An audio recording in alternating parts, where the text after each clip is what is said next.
This podcast is for informational purposes only and should not be considered legal, medical, or mental health advice. The views and opinions expressed do not necessarily reflect the official policy or position of the podcast and are not intended to malign any religion, group, club, organization, business, individual, anyone, or anything.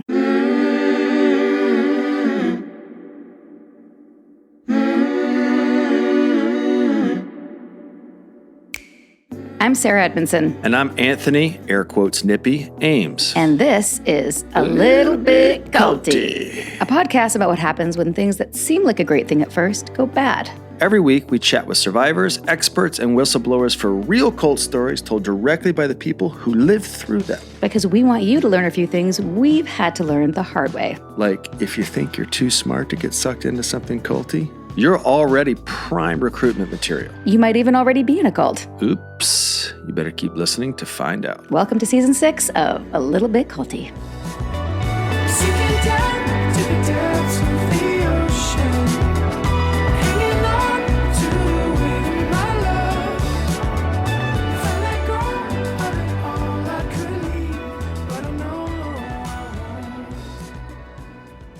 Welcome back to part 2, Eli Harwood. We can't quit you, babe. That's a Led Zeppelin song. And you know what? We feel good about it. Secure, if you will. That's a good attachment joke, babe. Thanks. The ever-quotable and mega-helpful licensed therapist, author, and educator is back again for another episode and breaking down what attachment patterns can mean for cult survivors and seekers, parents, children, lovers, and fighters, Mars and Venus. By our calculations, that means pretty much everybody should listen to this. But, dear listeners, kindly back up if you haven't listened to part 1 yet. She's the bee's knees, and part 1 dropped last week. Also, two-parters work best when you listen in order. But we imagine you do. But you do you, and listen any way you want. No judges. Please be advised that we do cover some potentially disturbing topics in this conversation, including child abuse, grooming, etc. So listen with care. And remember, we are a podcast, not a medical practice or a therapy service. Please see a licensed, credentialed, legit caregiver for your medical and therapy needs. And here's part 2 of our chat with Eli Harwood.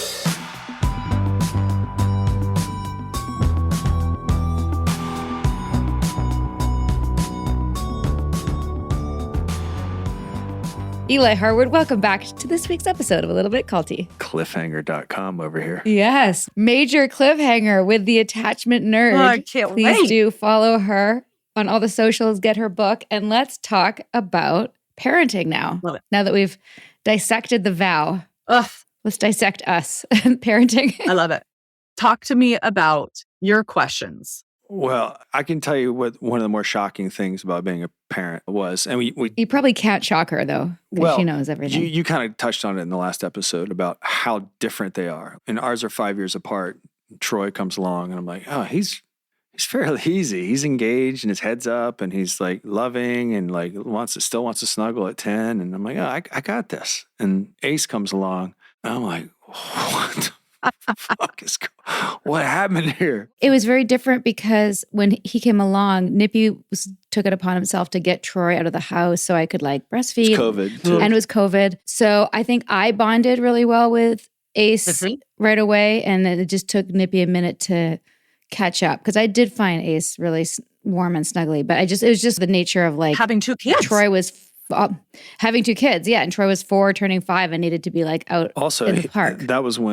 That's traditionally when the young boys start to do activities with their dads more. 4, Right. 5, Yep. 6, correct? Yep. Isn't that? Yeah. No, I mean, that makes perfect sense. There's a different bonding process and maybe just a different sense of synchronicity, right? Like, of course, we're going to connect differently with all of our different children, but I think we have this expectation that we won't, that because they're ours and we love them so much that like we're going to somehow be able to cultivate that in the same way, but it's different. Every kid is different. Mm-hmm. So yeah, so you had a bit of a shock with Ace. Ace was like, you have your first kid and you're like, we've got this. I've nailed this. It all makes sense. I caught myself going, oh, I got to just learn how to be a dad again with a different kid. Totally. I thought it would be like, yeah, I got We got the this. ropes. I was kind of saw how my dad handled all of us. He kind of handled all of us the same. So I kind of had all these preconceived notions. And then I was like, oh, he's feistier. It's fine. It's not, Yeah. it's just Different. My challenge that I feel like is that now you know our strategies and our backgrounds. I definitely tend to like over nurture, if there's such a way, like, or whether you call it overbearing or whatever, but like, I'm very, like, if anything, if there's a spectrum, I think Nippy's under and I'm over. Yeah. And that's fair. We did a parenting course from the Adler Institute. I don't know if that's I don't know. international or just in Vancouver, but it was really helpful because it helped us look at like, okay, what was our parenting like and what was what was our respective parenting like and where does it conflict? Because there's definitely times where we're not on the same page. And I think that's the thing where, and like separate note, we're in couples counseling. We've been like on ongoing journey since this whole shit show, which I think is important. It's an incredible tool to have someone else helping you work through your stuff, especially when you're a parent. Yeah, it's dumb not to. And listen, it's how, like, it's in my book. My family comes from that, like therapist, counselors, psychologists. Yeah, I didn't have a choice. The nippies. Neither did mine. This is what you're doing. And I was like, all right, I But can like, roll with it. that was one of my earliest memories is like with my stepmom and my mom and my dad and like a therapist being like, let's make a tableau of how your feelings about this moment. Or Don't like, do that. tell me about, Don't do that. like, what would you do? Tell me about how you're feeling now. What would you do differently? Like there's a lot of processing, right? Yeah. Don't tell me about how you're feeling. No, Let's go you know. think about something. Put a Band-Aid on it. Or Put suck it up. put a and- Band-Aid on it. Yeah, totally. Yeah. I also, too, like, it wasn't like he was always like that. There's 5 of us. Well, that's the other thing. Your parents' attention were very split. You know, if I was actually hurt, he missed it. Right.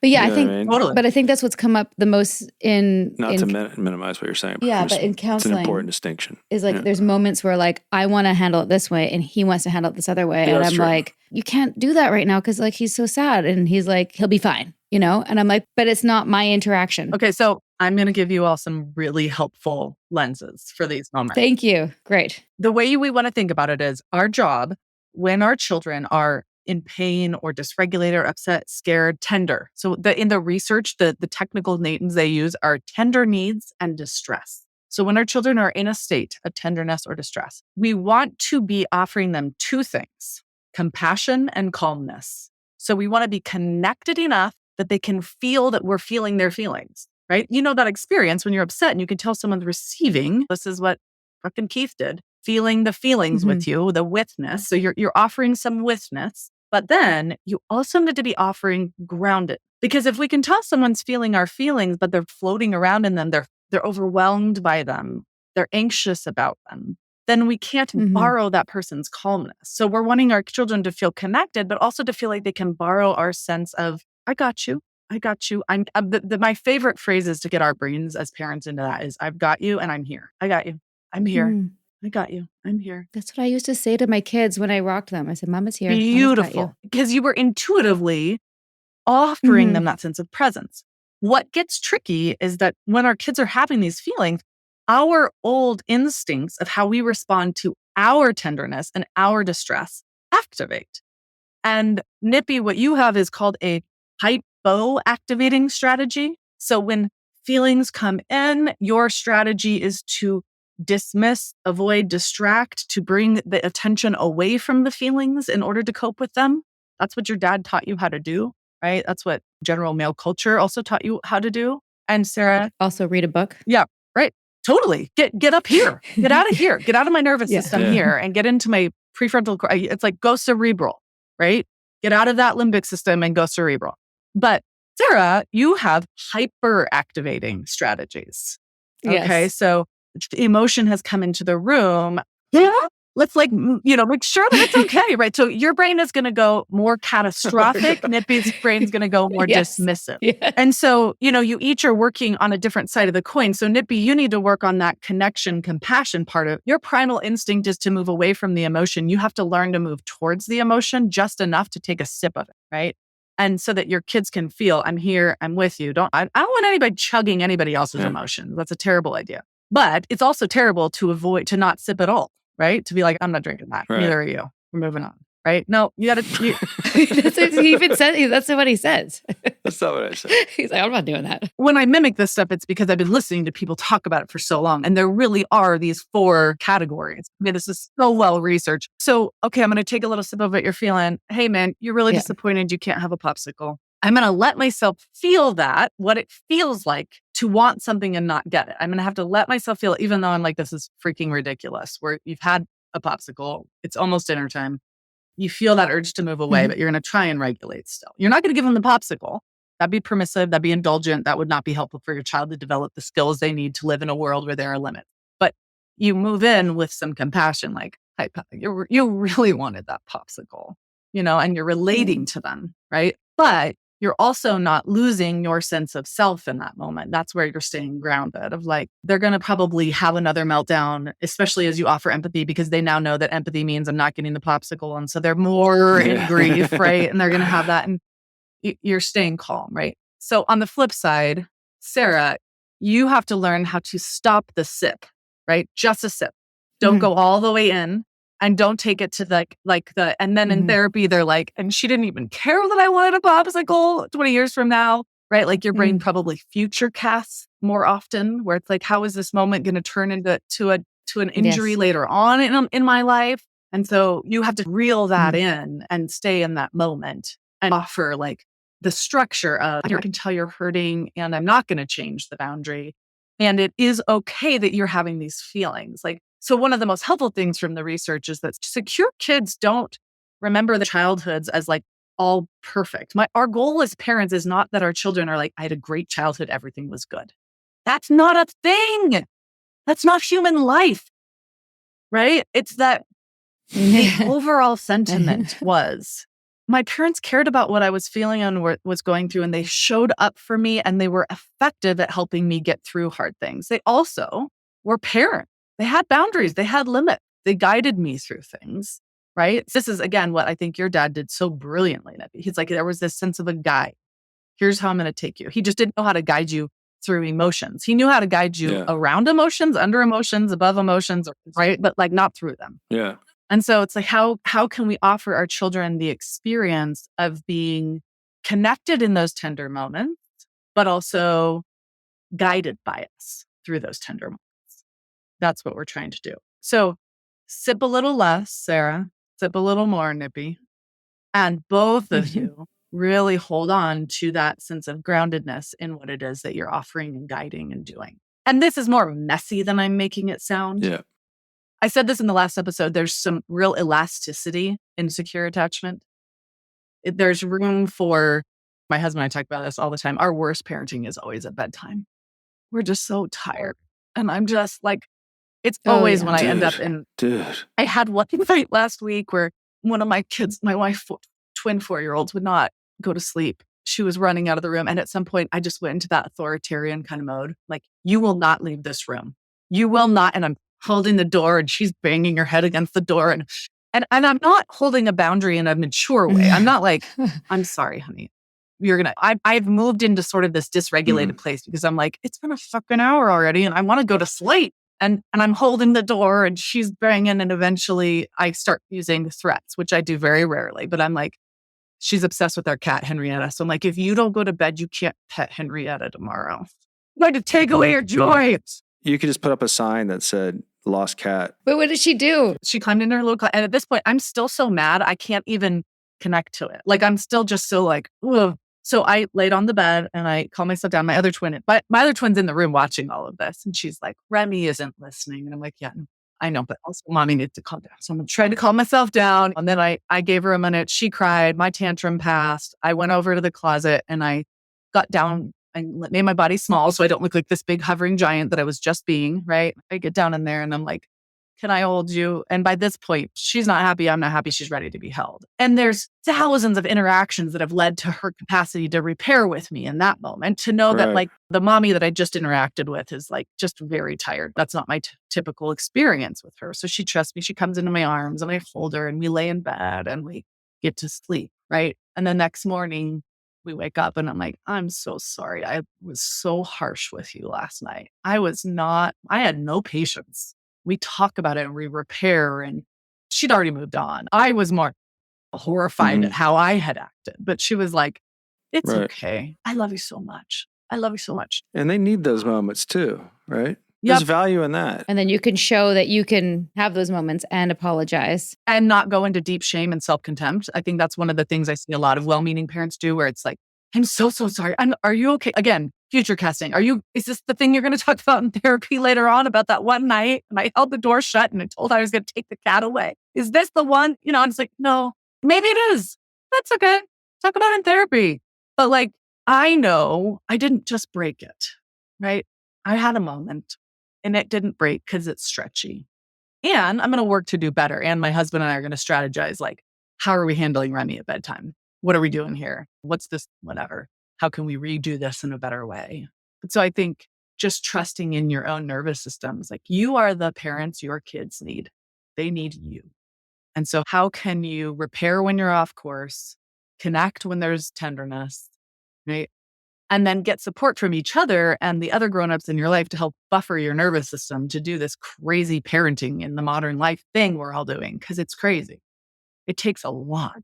It is crazy. Yeah, no, I reflect a lot on, like, what Yeah. we're doing has never been done before. Not quite like this, with the technology and with the way that both parents tend to be working if there are two parents in a home. Like, no, we've not done this before. Still figuring it out. No, absolutely. Technology is a whole other I mean, podcast. technology is a whole other podcast. I'm sure you've done lots of interviews on that. In terms of cult awareness or prevention, I know this particular part isn't necessarily your expertise, but given your expertise, what are some of your guesses that you think might be good for parents to think about that might be preventative for predators? Well, I'm definitely thinking about it because I'm thinking about it with my own kids. Right? Yeah. So, okay, a cult experience is an experience of abuse in the context of a dedicated, committed community. Okay. So it's community abuse in that sense. But I want my kids to be protected from all sorts of abuse, right? Because there's cult of one too. Right. Like, the first thing I would say is you create a protection. So I talked about protective factors. I want everyone to hear that you can be a really secure parent, offer your kids everything. They could still end up in a cult. It doesn't mean it's your fault. Like, that's not what we're saying. And you can cultivate some protective factors that might help them not get into one or leave earlier than maybe other people in the process. So one of the protective factors is how you relate to them. So if you relate to your children generally with a sense of connection at the helm. So my job as a parent is to help you grow and learn and to keep you safe and healthy while you are doing that. My job as a parent is not to be in control. I'm not the boss trying to get you to be subservient, right? I'm not looking for you to be totally compliant. So I'm looking to empower you over time as your brain develops and you are capable of handling that power maturely. That's my job as a parent. Then when they go into other relationships, it will feel funky when someone's relating to them through power and dominance. We want our children to feel like it's odd that someone's wanting to control them, right? Whereas kind of traditional behavioral parenting approaches, which I don't even know if I want to call them traditional, behavioral. Kind of old school. Yeah. It's funny because I'm like, attachment is older school than that crap. So I don't want to give it credit for being old school, but whatever. That Right. sort of like patriarchal, authoritarian type of parenting. Well, it's obsolete. Yeah, it's not obsolete. I wish it was obsolete. It's getting there. It's less and less. Well, it's obsolete in its effectiveness. Oh. Like, at a certain point, for us to survive as a species with the elements, that's how it formed. And we've graduated, I think, intellectually to the point where, like, hey, we don't have to keep that structure. It's out of balance, and it's no longer helpful. Well, the ROI I get what you're on saying. It's crumbling on itself. I think it came into play in colonialism. The Victorian age is where it was formed. Exactly. The same time that we were discovering germs, there was this model of relating that was more prescriptive around children. Skinner, one of the heads of behaviorism, one of the founders of behaviorism, wrote in a book, like, do not kiss your children. If you must, shake their hand in the morning when you greet them. It is just very like the opposite of our human instinct for attachment. Attachment's been around since human beings have been around, right? So, it was a fad. This has been a fad. But anyway, when you treat your children with the lens of dominance, my job is to teach you to obey me and do whatever it is I ask. You're literally training them. You're part of the grooming system that allows someone like Keith Raniere to do what he does, right? Where it doesn't feel so strange to be in a master-slave relationship because that feels right. That's what I've been trained to do. So when we offer our children the dignity of respecting them as people, and we are slowly sharing power with them over time, we're not trying to teach them to submit to our will. We're trying to help them utilize and be empowered at levels that they are capable of handling maturely, right? We don't offer our 1-year-old a knife, but my 4-year-olds all use knives to cut food. We cook a lot in my house. So we're slowly offering them the tools they need to be empowered and to live healthy, I was going to say productive lives, but I don't really care if my children produce things. Healthy, happy lives. The other thing is education. Mr. Rogers says what's mentionable is manageable. So after I was watching your episodes, my son was in the other room doing some reading and he was like, what were you watching? There's a lot of swearing. I was watching The Vow. Like, there was? I didn't notice. So I was explaining to him and I was just talking about, this is what a cult is and this is how it works. And this was like, we're just going to have a conversation about it. And then throughout various things that we are exposed to, we're going to discuss that. Oh, that's a tool that happens in a lot of cult settings or in abusive settings. This is what abuse looks like and sound like. I am teaching all my children that abuse always starts as connection. So you never know if someone's abusive until you know them for a while. That abuse is not someone trying to hurt you, except in the cases that 1 or 2% that are truly sociopathic. And I guess I would say Keith Rayner probably had intent. I don't know. I still think he had more of an intent to control than he had to harm. He used harm and suffering as a form of control. So you're looking for people who are in their mindset, their belief. You're looking for what do people believe about relationships and about you. So if someone believes they're better than, stronger than, smarter than, that's not confidence, that's arrogance. And arrogance tends to lend to abuse. If someone believes they are smart, they are strong, they are whatever, that's great. It's good to believe those things about yourself. That doesn't mean necessarily that they're arrogant. It's when it starts to take a dominance role. So we're looking for that in our relationships. We're looking for humiliation. We're looking for how does someone handle our tenderness? Do they use our tenderness as a way to make us feel bad about ourselves or as an opportunity to help support us in feeling seen and known? Do they use our celebrations and our goals as tools to empower us further in our journey or as ways to continue to tie us closer to them? What's happening in this dynamic? And just like the sex talk, it's not one talk. It's a conversation you have all the time over and over again. Teaching your children also how to listen to their bodies. All of that, what are you feeling stuff, as annoying as it might have been as a child of therapists.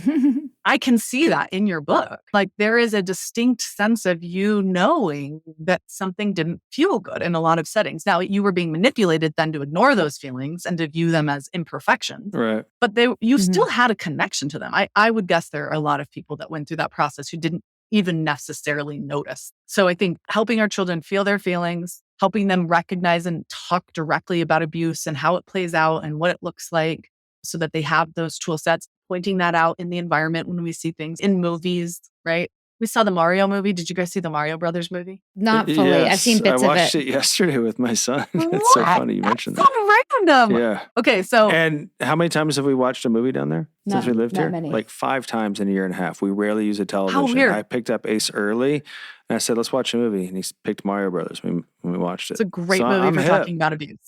Oh, yes, he's a bad guy, right? Yeah. Bowser, not cool. But he talks about being in love with Princess Peach. So the entire story is Bowser wanting to marry Princess Peach. And at some point, one of the characters says, Bowser, she doesn't even like you. And he's kind of like, yeah, like it doesn't care. Like there's no goal. So when I watched it with my son, we talked about it later. I was like, so did Bowser? I was like, I have a trick question for you.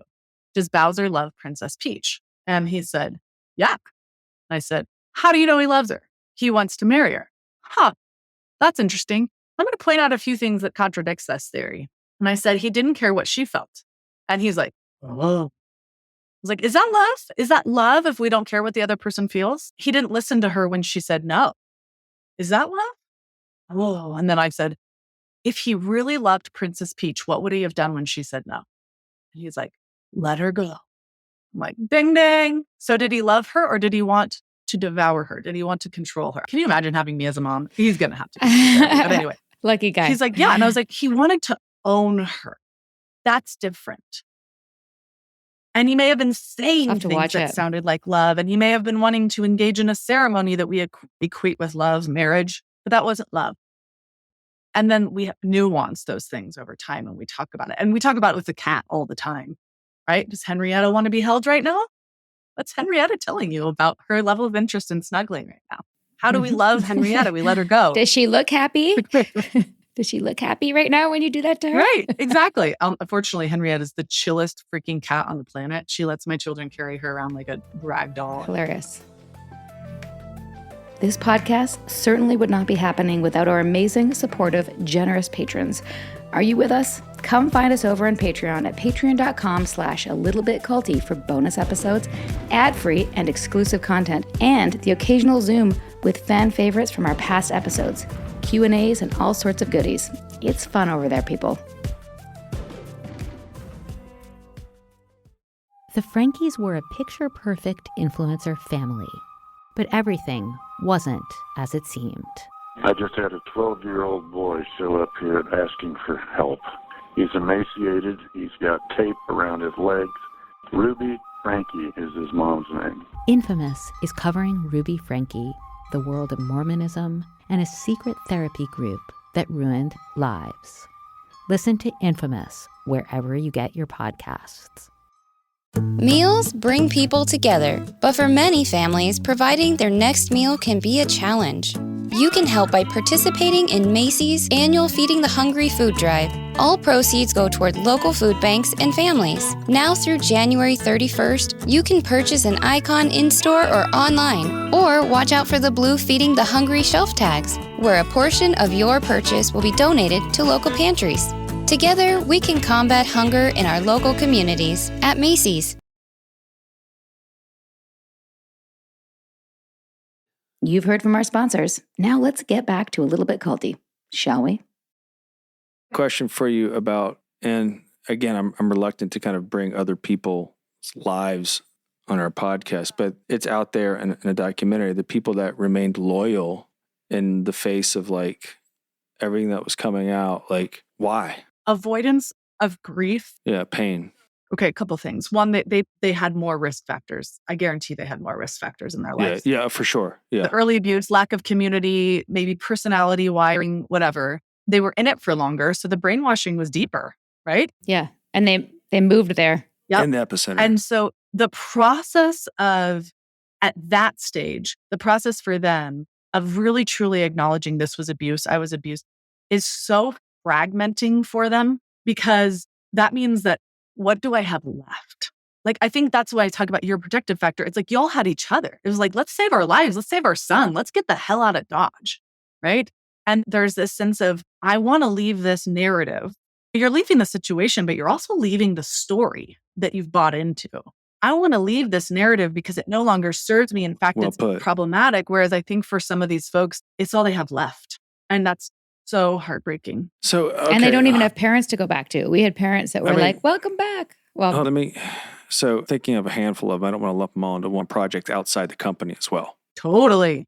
So like, we were never Exclusively Nexium. And I also exactly. felt like, look, my future is not, yes, I'm going to be involved with this company if it is what it says it is for a long time, but I want to go do other things. Brilliant. There's other things that are creative to me. Well, here's the thing. Some of those people that were loyal had careers they gave up. I still think some of them can go back to certain things had they just made the pivot.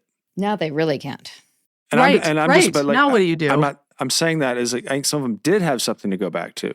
But they cut And the cord didn't. too much, I I don't think. know. It's just, What you have right now is really lovely, Nippy. You have like a little bit of hope for them still. they're all good people. Like, it doesn't change the fact that I had someone, like, I'm thinking of a handful of them. Like, I had some of my best belly laughs with some of those people, and that doesn't change. Yes. Do you know what I mean? Like, we were all having fun together. And I just think that person is still there, number one. Number two, like, in the face of, like, how are they reconciling so many people are hurt and saying they're hurt? Like, what has to go on with that psychology for them to just dismiss the volume of evidence? They're not mentally well. But like, not mentally well because of Keith, not before. Probably because of Keith. Yeah. Yes. Yeah. And who knows if there was a vulnerability before? I don't know. But I would say he systematically fucked with their sense of self in the world, with their sense of identity, with their sense of worth, with their sense of trust in other people, other organizations, and anyone who is, I was going to call you defaulters. That's not it. What do you say? What's the term when you leave? Defectors. Right? Anyone who's defected, you're defective. And so there's this like mental health. One way to describe mental health to me is the ability to hold two things that are complex and maybe even contrasting true at the same time. And that's what you just did. I can know that this person is like deeply unwell in this particular way in their loyalty to the abuse that they experienced. But I also believe that deep down inside, they are good and lovely, and that like gut laughing, silly part of them is like there still. Yeah. Like I can hold these two things. But the person you're describing here is not yet healthy enough to do that. So they aren't yet able to say, yeah, what happened to me was abuse. And that doesn't mean so it's like they're afraid. I think they're probably afraid that if it's true that this is all abuse, that means I'm a fool. I'm a sucker. Something's wrong. Could it be true that you are brilliant and wise and all of that is true and you were still abused and you still got sucked into a system? I mean, that's part of why I wanted to say very clearly that I think healthy people can end up in cults. I don't think this is just about what's wrong with you. I think this is about what is so profound in the cult leader's capacity to manipulate people. I agree. I think that's such a big part of the messaging now around cults. Like even when we came out 6 years ago, that was not the case. It's like, what's wrong with you? How did you get into this? Yeah. How'd you do that? Yeah. No, you could tell by the questions they were asking. The interesting thing about what Sarah and I went through is while we were being looked at a certain way, we knew that we had sat down with a volume of people over 10 years and had very complex, nuanced questions with people. So we did have a set of skill sets when we got out. We knew how to listen and listen. And we sat down with reporters. We would just look at each other after and be like, dude, we're not fucking doing that. I go, I'm not letting you do that. Totally. Like that person doesn't care about you. They want, like this. And then someone shows up and they ask a nuanced question that extends us dignity and empathy. I'm like, that's a conversation worth having. Totally. You contribute that to like whatever. I just think we sat down with a lot of the people. Knife? Was that in The Vow? Did you learn about the knife in The Vow? Yeah, it was. I can't remember. We've only watched it once. I can't remember if it's in The Vow or your book. I've just been like absorbing this for the last like week. So I can't remember where it was. But yeah, again, this is where you go back to two things can be true. There are pieces of what Keith was teaching that are brilliant, beautiful, and good. And he was using them as tools of manipulation. So that's where they were problematic, right? And so for sure. we can take some of that back and say, hey, guess what? Being critical and thinking critically about things is important. How he used that was to train you to criticize everyone and everything but him. Right. Which isn't actual critical thinking. Because then we'd be being suppressive. Right. If we did that. Yeah, because why dishonorable. Yeah. Yeah. And back to attachment, one thing that we didn't talk too much on this episode, but I think might be interesting for you in your studies is the work of Dr. Alexandra Stein. Do you know her? I have read some of her work. I'm not deeply familiar with it, but she looks at the way that attachment plays out in regards to cults. Is that her? Yeah, well, in the cult itself specifically, and this has been years since we spoke to her, but in Terror, Love, and Brainwashing, she talks about how he uses the abuse cycle, like he being Keith in this case, or the abuser, of the love bombing and the isolation, and then the devaluation cycle, basically creating the disorganized attachment style experience. And so I don't know if there's studies specifically about how much your style relates to your ability to be abused in that way, or he just sets that up, or I don't think there are studies. I think there should be. Yeah. I don't know how they would do those. The problem is, how do you get those studies in? Yeah. Right? How do you get them into the cult environment and watch all of that? It's hard to study a cult. Although what you all did is unbelievable because we have so much footage. I just kept watching it going, how do you have all this footage? This is insane. That's what we said when we watched. We're like, where'd they get all this fucking footage? Because he's a megalomaniac and wanted to document everything for the library of his genius. Which is so helpful in this case because we can really watch what the absolute disturbing formula was and how he used that formula. And I have no doubt that by you all having this podcast and making the vow that there are people who will now be more wary of cult situations, right? And be able to recognize, this person started out this way, and now slowly I'm being asked to isolate myself from my other friends and family, dedicate more of my life to this, right? Like red flags, watch out for them. Yes. Yeah. Yes, that's our goal. Give people the tools to see their red flags so it doesn't happen to them. Or if it has happened to them, get out sooner. Absolutely. Yeah. Did you discover me when I was talking about the Dalai Lama thing? How did you find me? You posted something about the Dalai Lama and I wrote, so crazy. Do you know about the Nexium connection to the Dalai Lama? And then you went right into, I'm on a podcast bender. Let's chat about it. Attachment, trauma, and cult context. Yeah. And that was it. But I don't remember what you said now. Was it you talking about like how it's not appropriate? There was this video that came out of the Dalai Lama. Oh, the kissing one. Yep. Grabbed his tongue. Okay. So let me describe the video and we'll also talk about our limitedness as white folk talking about another culture. There's that. Yeah, we don't know. Yeah. But so in the video, there's this little boy and he's taken an audience with the Dalai Lama. And obviously, like, he's a member of this religion. I didn't realize that in certain sects of Buddhism, they really believe the Dalai Lama is God. I just wasn't that familiar with some of that. So I didn't realize that when I was making my comments. So this little boy has got an audience with God, right? It's like a very big deal. And the Dalai Lama offers him a hug. Do you want a hug? And the little boy, of course, says yes. And he's excited. And you can tell at this point, this little boy is like, I'm getting to hug my hero, right? Like, it's like, oh, and he hugs him. And then the Dalai Lama says, kiss me. And you can actually feel at that moment, the little boy's a little more like it wasn't necessarily expecting to kiss the Dalai Lama. And then the Dalai Lama kisses him. And then the Dalai Lama says, suck my tongue. And for me, watching that film, I felt like this is exactly how grooming works, right? So that appropriate ask happens first, and there's this sense of delight, right? And like you describe when you're in NXIVM, being asked to getting that extra stripe that David didn't get in that first meeting, right? And you're like, oh, I got my first stripe. I get my second stripe. Like that feeling of like, this feels good. It's like that kid is feeling that of like the Dalai Lama is giving me an audience and wants to hug me. And that feels so good. Right. And then someone in a position of abuse will then take that power of influence and take it further in order to demonstrate their power. And so I was commenting on that. And I was commenting on this is how sexual abuse grooming works. Right.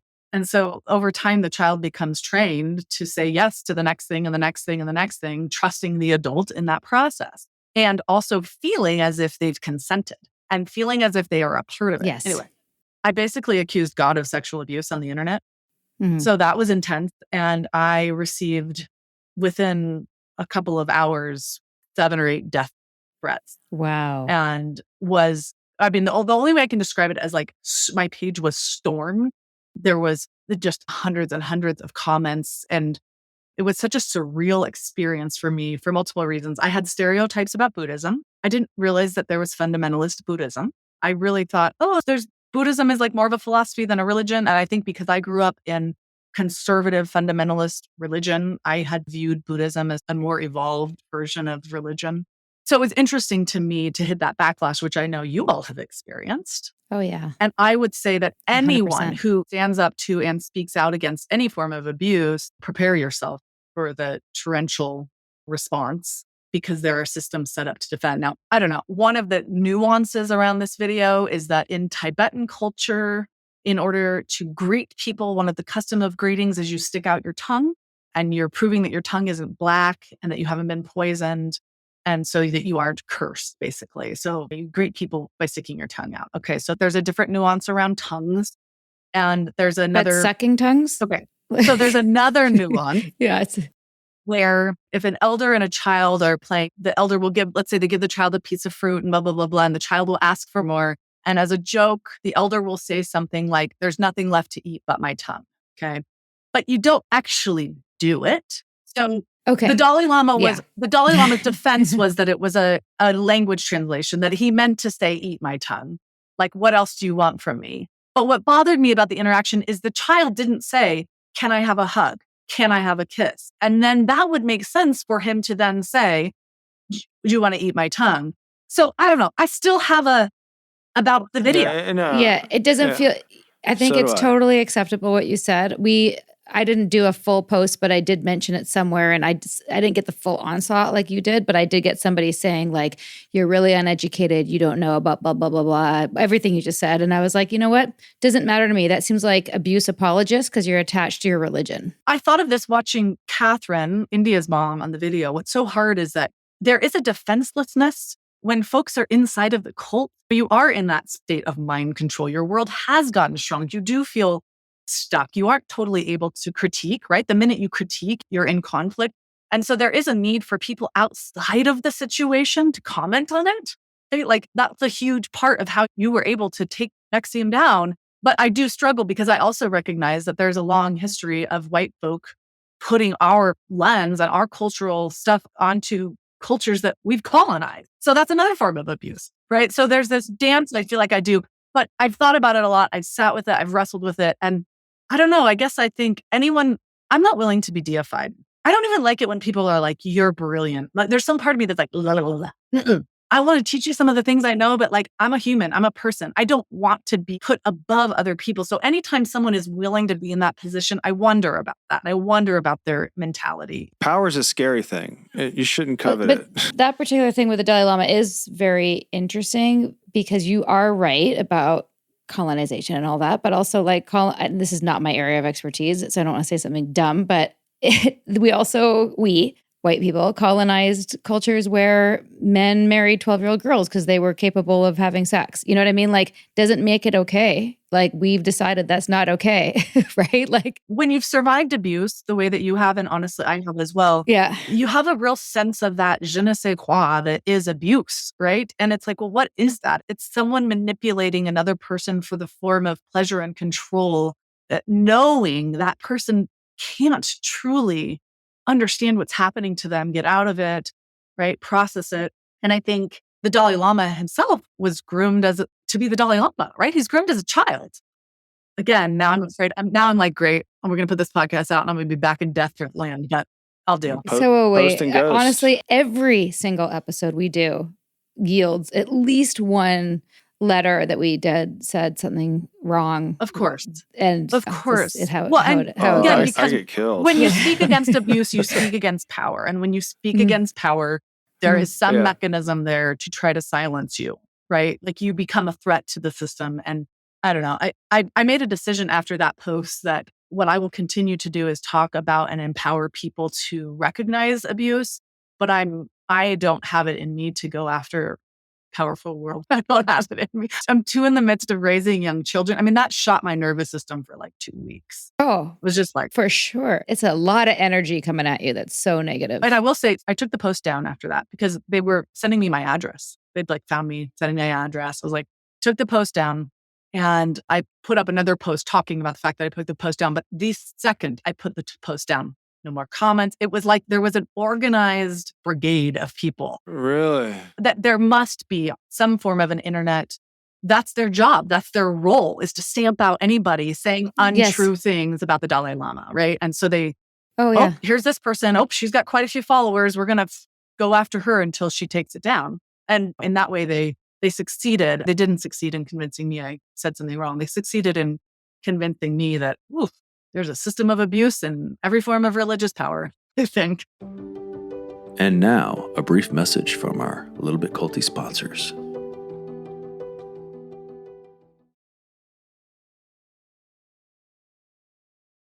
Meals bring people together, but for many families, providing their next meal can be a challenge.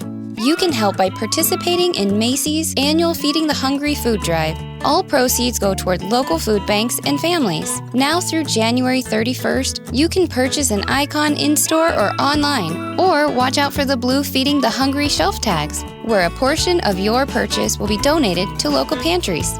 Together, we can combat hunger in our local communities at Macy's. You've heard from our sponsors. Now let's get back to a little bit culty, shall we? I think that's such an important story. And I say sorry that you went through that because it's incredibly stressful. And it is important to know that exists. It's not an accurate ratio of the percentage of people that feel that way. It's a brigade. We happen to know this. I don't know if you heard our episode about Landmark that dropped but recently. I've always known Landmark is not okay. I know. Yeah. There's actually analytics that support what you're about to say. Anyway, I don't even tell you this, Nippy, but somebody reached out to me who's an ex-member, and he said that was his role, was to just scour the internet. That's why you can't find a lot of negative things on the internet about Landmark, is because someone does that. They get, a brigade does it and goes out and makes sure that people remove it. And if not, they get a cease and desist letter, and it's just a fear tactic, which also, by the way, is not a little bit culty, is a very culty Yes, tactic. it's a lot of bit culty. A lot of bit culty. There is a Landmark-ish right above my house. Cool. So they're like my next door neighbors. And it's way. Yeah, I know. So an interesting thing. And everyone in my neighborhood, everyone calls it the cult. And we have that sense of that's what's going on there. And it's there's always 30 people living there, coming in and out. They're all very young. You can feel the whole thing. This 80-year-old man run. You can feel the whole vibes. There's a group shower. I don't know. You're just no. Oh. No, it's not. Is it actually Landmark? Is it actually Landmark, or is it an offshoot? It's an offshoot. I mean, it is Landmark, but I know they go through Landmark because I've talked through to several different people, but I don't know how it works. It's owned by an individual person, the house. So he's a part of it somehow. Anyway. I would love for you to pretend to be interested in this group and go see how far along the recruitment process you could get to before I you did. Get a boombox and play our episode. Oh my gosh. So there you go. So early on, this was like 10 years ago, my sister-in-law was here with me one night and we were watching TV and they have these big parties, right? That's like one of their recruitment processes. So they have these big parties and people come up. And it's right by this road that goes up my house. So we watch everybody going up. And this is before I had kids. So I was like, what if we went and spied on them? So we were like just nerdy kid. We put on all black. We like hiked up the hill. It's dark because like we live like in a wooded area. So we're like walking up the woods and we get up near the top and someone gets out of their car and they're like, oh, are you going to the birthday party? And we were like, oh, no. We're just going on a hike, which I'm sure they're like, you're on a hike. It's like 10 p.m. But anyway, it's like, well, you should come. And I'm like, oh, we don't know him. And they're like, and the lady goes, I don't know him either. Right. And so they were like, okay. So we went in. And through that, so we like went in and that's how I know there's a group shower. We got invited into the group shower. We're like, we're good. Took one today. But they had this big fire. And for this guy's birthday, what he wanted was for everyone to burn their regret into the sacred fire and then write down 3 goals they have and to share those goals with people they'd never met before. Some guy told us that his goal was to go to space once a month for a year. So that's like a big inside joke in our house now. Once a month for a year. Anyway, but like it was just what it felt like to me very obviously. It was like just a lot of folks looking for a place. Like they're looking for a place and like burn your regrets in the sacred fire, make some goals, come together. We're going to have some free positive sex. This is just right? Like what's not to like? But as a female, I'll tell you what's not like as a female is I felt deeply uncomfortable. I mean, my sister-in-law also, we just both felt like, ugh. And I have such an astute sense of creepiness. I can feel it before it creeps. Yeah. So anyway, we went in and then we left. But so I feel like I've done a little scouting. I haven't gone all the way in. You've done enough scouting. I don't think you should do any more scouting. How can you do that with twins? And is he 10 or 11 now? He just turned 9. He's turned 9 and your twins are 4? Yeah. And I had my twins during the pandemic. So we shared that. They were born January 2020. Yeah. So that was a wild ride we all went through. We're only like 9 months apart on both kids. Yeah. I was thinking that too. And we have a 4.5-year age gap. So we have sort of that same tension, which I'm sure you're living through where you're like, how do we do a thing that actually meets the needs of the older child? Oh, totally. Well, this is partly why I don't see that much of Nippy sometimes because we have to divide and conquer. Yeah. Yep. We do a lot of dividing and conquering too. It's getting better. It's starting to get better. Is it getting better for you? It is getting better. The activities are starting to overlap. They're overlapping in baseball and stuff. But if you find any other movies that everyone can enjoy other than Mario Brothers, please do let me know. I really hope that we can keep talking and keep in touch. And I just feel like we could do so many things. But before we part ways, I will have continued to hype up this book, which I found really, really helpful. I'm going to you sent us 2, which was very kind. So I was thinking we should give one away to our audience. Well, first of all, you all have been doing your work for a long time. So if you're like, I'm good, I don't need to be doing more work. Right. There's one for each of you because write down your own story and like that is important. And then you can reference with each other too. Where you're yes. Like, oh, okay. This is interesting. I'm at the part about affection. I didn't really think about affection and how that played out, right? Like I saw you earlier where you were like, it felt so nice when you touched my leg, right? Mm-hmm. Different forms of regulating. And I think it's great because we actually just started with a new therapist who is really trained in attachment theory. And even in reading this book, one of the things I recognize is because I'm definitely like the reacher and like more of the pursuer and like, me too. Hi, like, and sidebar, I was laughing when you talked about the defensive mechanism to shut down. Our first biggest fight, Nippy read a book. He was reading a book. Remember this? Great book. It was a great book. And I was like, what are you doing? We have to resolve this thing that just happened. And I was so mad. And he was just like, wouldn't even look up from the book. And we almost broke up right then. But then I went and got an EM because we were in NXIVM at the time about how. What? It was like 2 a.m. I was like, yeah, but we had to resolve the conflict to repair the rupture. That's what your nervous system does, right? Hyperfixation. If there is any conflict, I feel like I'm going to die. Like we have to be back in sync before I can feel relaxed again. Yes. Yep. Whereas the avoidant person is like, I need the conflict to calm down before I can reconnect. My nervous system says, move away from the emotional shrapnel And then we reconnect. And yours says we can't reconnect until the emotional shrapnel. Like I can't let go of the emotional shrapnel until we've reconnected. So fun. So fun. Because now I know when we're all flooded, thanks, John Gottman, we step away and he cools down. He does his I've already stepped away. Self-cleaning. Yeah, you I might call have it a stepped in a self-cleaning little oven. more in that moment. Just Yeah. I'm in the car. But he also knows when he steps away, it's really important for him to say, I still love you. I'm upset right now and I'll be back versus I text you. he texts he's like, I'll be back. So, but I was going to say is one thing I hadn't realized is that one of the things Nippy does is like, he'll come back from dropping off the kids and he'll bring up something that to me sounds like just like work related, or like, I want him to be like, oh, you cleaned the house, or like, you just made dinner, thanks so much. But he's like, he'll engage in something that's like, I didn't realize that was him repairing, connecting or reaching. It felt like repairing. Yeah. So I'm going to use this opportunity on the podcast to publicly acknowledge that I'm going to be different in those moments and really meet you there and discuss whatever thing you just sent me on Instagram and acknowledge it. And That's an discuss honor. it. When you get an Instagram meme, when you get an Instagram meme, that's big time. Yeah. Or a GIF. Gets nice. Short list. But, and then you in that moment to speak to her emotional state, right? So you come into the kitchen and you know that you're going to be okay because that's your default setting. Your default setting is we're fine. Everything's fine. It'll be fine. Right. And her default setting is we're not fine. Nothing's fine. Something could go terrible wrong. And so coming in and going to her and going, hey, it's going to be okay.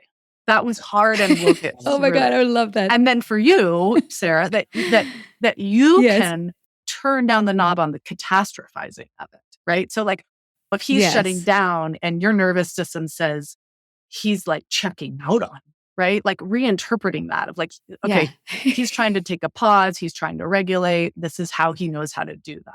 Actually, one of my favorite, okay, I know we need to end, but one of my favorite things that I like to share about attachment is a myth. So people tend to think, oh, if someone has an avoidant strategy, it means they're more avoidant of attachment. And that's not how it works. An avoidant pattern is about the most ideal way of maintaining closeness in a certain dynamic. So Nippy, when you read the book, it isn't because you're trying to create distance between you and Sarah. It's because you're trying to maintain proximity to her. And in your family growing up, that's how you did it. You want closeness to Clint Eastwood? You sure as hell do not cry. You fucking pick up a book and you move on.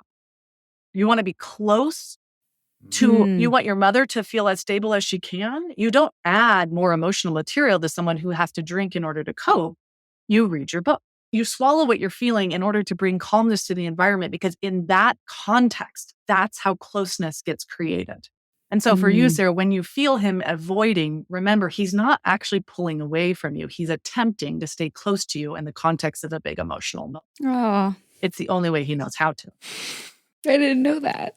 Super helpful, right? Yeah, because I can just walk out the door. It's so helpful, but also makes sense why, like, speaking of catastrophizing, every fight in my mind is like, okay, well, I guess we're getting divorced now. Like, for sure. Like, I'm packing my bags in my head, or like, where can I go? Because it's over. And meanwhile, I'm in the other room brushing my teeth. And then her brain's like, how can he brush his teeth in the context of the fact that we're almost getting divorced? How does he not even care? Exactly. Yeah. Certainly looks dismissive.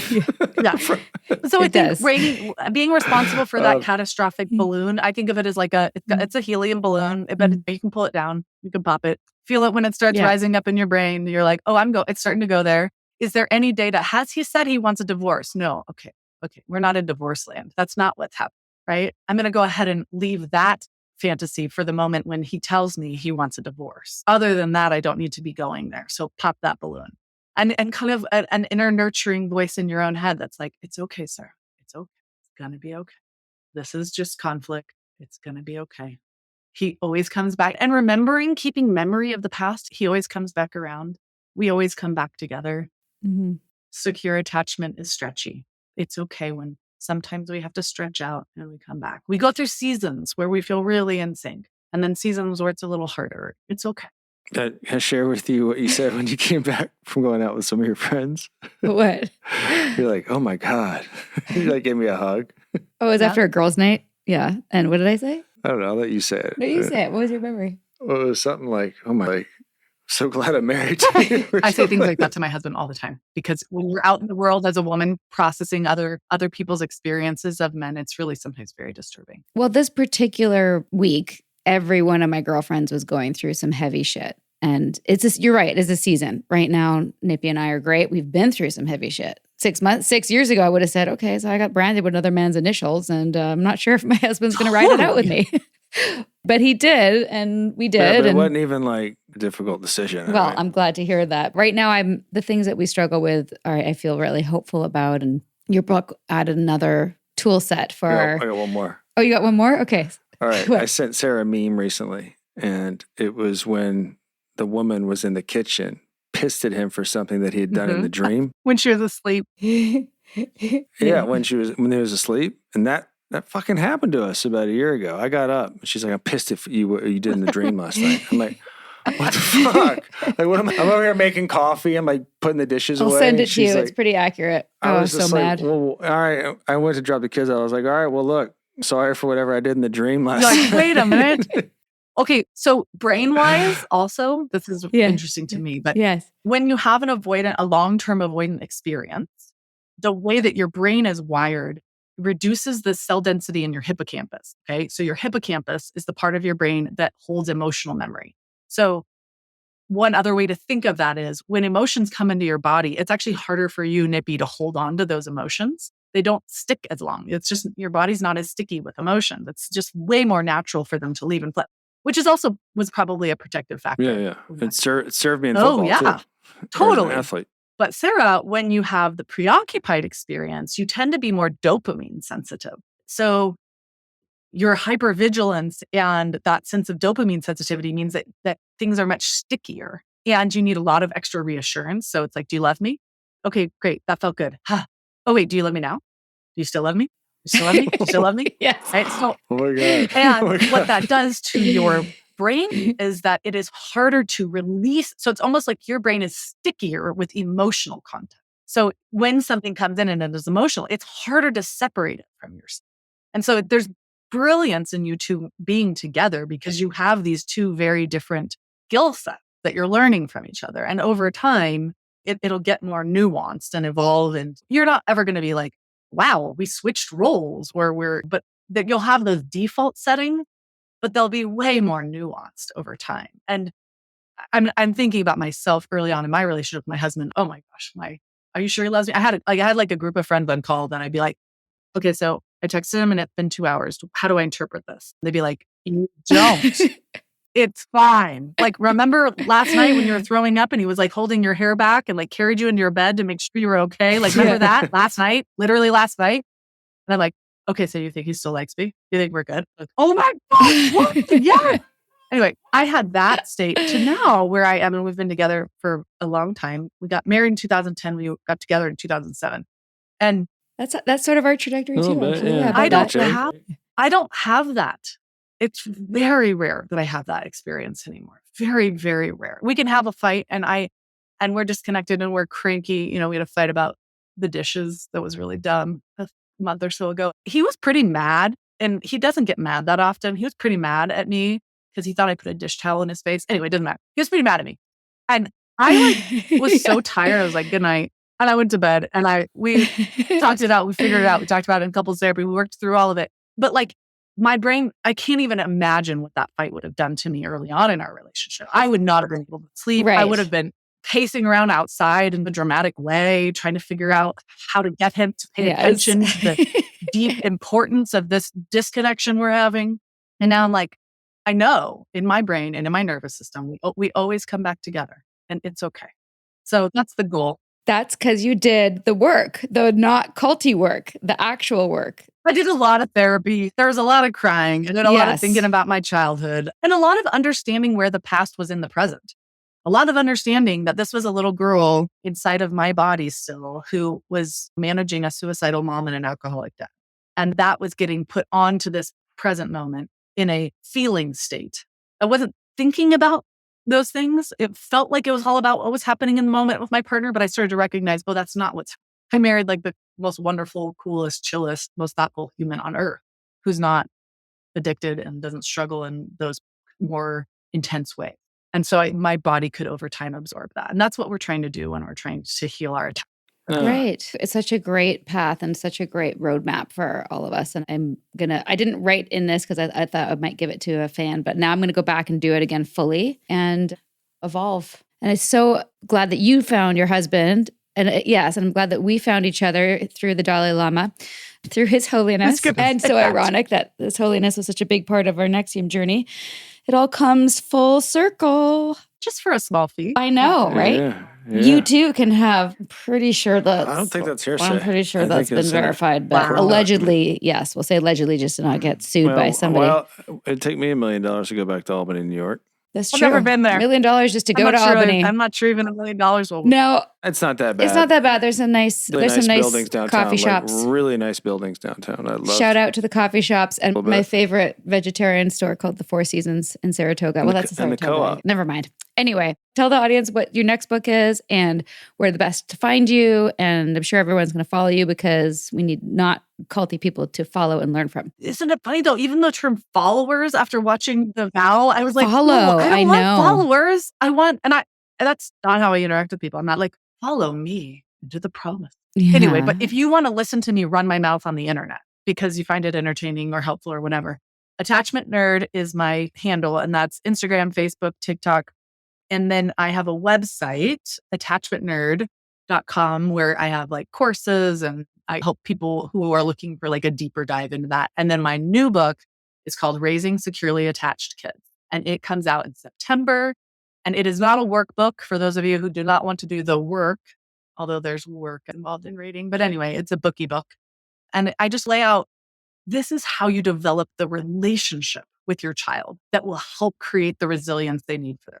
Because there's a lot of parenting books that are like, here's how you potty train. Here's how you handle this behavioral moment. Here's how you deal with whatever. I hadn't found one yet that I felt like really took the science and helped people understand, here is how you cultivate the secure connection with your child that then works as a tool in their sense of development, their sense of self, and also in your ability to guide them, right? We're far more likely to be guided by people we feel connected to than by people we don't feel connected to, as Keith Rainier knows well and manipulated. And long term, that will hopefully be another protective mechanism. And that's what we're trying to do here. Absolutely. So. Well, I'm so proud of you all. I feel inspired by you and impressed by you and also just like you all. I think they're funny and fun, which after going through what you went through, there's something to be said for that. Yeah. Well, also like how cool it is that we get to do this, that like this is the silver lining that we have this time with you and we get to learn and continue to grow. We thought it was headed. Yeah. You are awesome. It's so good to be with you all. We'll send you this when it comes out. So good to be with you. Please keep in touch and let us know when you come to Atlanta. Oh, I will. I don't have any plans, but if I do, we're having dinner. Absolutely. Sure. Okay. So good to be with you all. Till next time. See you later. Bye. Like what you hear, do you? Give us a rating, a review, and subscribe on iTunes. Every little bit helps us get this cult awareness content out there. Smash that subscribe button. You know you want to. I could probably talk to Eli forever and ever. We could have gone part 3. Part 3 for sure. She's got some amazing books and resources, all at attachmentnerd.com. Check out our show notes for links and find her on all the social medias at Attachment Nerd. Thanks for listening and join us on Patreon if you want to chat more about these episodes or hear bonus episodes. New for spring 2024, you can get access to all bonus episodes we drop every month for just $5 a month. That's pretty good value. So until next time, stay strong, be secure, all those things. Thank you for tuning in to A Little Bit Culty, everyone. We appreciate you. Bye, everybody. Sinking down to the depths of the ocean. I'm hanging on to the weight of my love. If I let go of it all, I could leave, but I know I won't. Thanks for listening, everyone. We're heading over to patreon.com/a-little-bit-culty now to discuss this episode. In the meantime, dear listener, please remember, this podcast is solely for general informational, educational, and entertainment purposes. It's not intended as a substitute for real medical, legal, or therapeutic advice. For cult recovery resources and to learn more about seeking safely in this culty world, check out alittlebitculty.com/culty resources and don't miss Sarah's TED Talk called How Cult Literate Are You? Great stuff. A Little Bit Culty is a Trace 120 production, executive produced by Sarah Edmondson and Anthony Nippy Ames, in collaboration with producer Will Rutherford at Citizens of Sound and our co-creator and show chaplain / bodyguard, Jess Temple Tardy. And our theme song, Cultivated, is by John Bryant.